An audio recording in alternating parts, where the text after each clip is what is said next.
भौजी नाच के कमर हिलाना है, सरस्वती मैया का जयकारा लगाना है। छठ की भौजी नाच के कमर हिलाना है।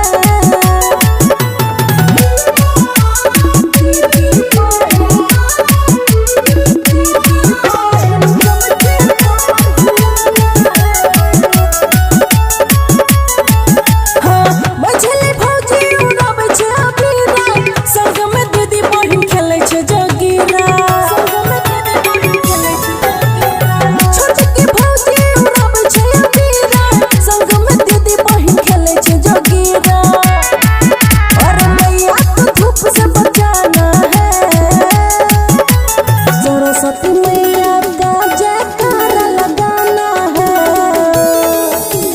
दीदी बहन जम के कमर हिलाना है।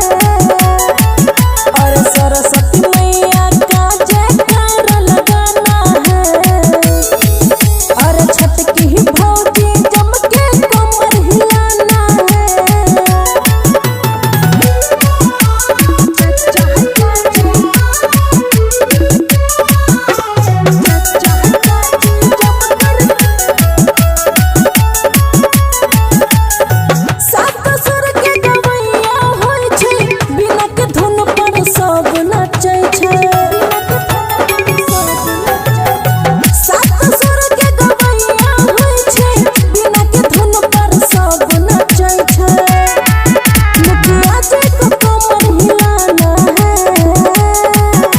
सरस्वती मैया का जयकारा लगाना है,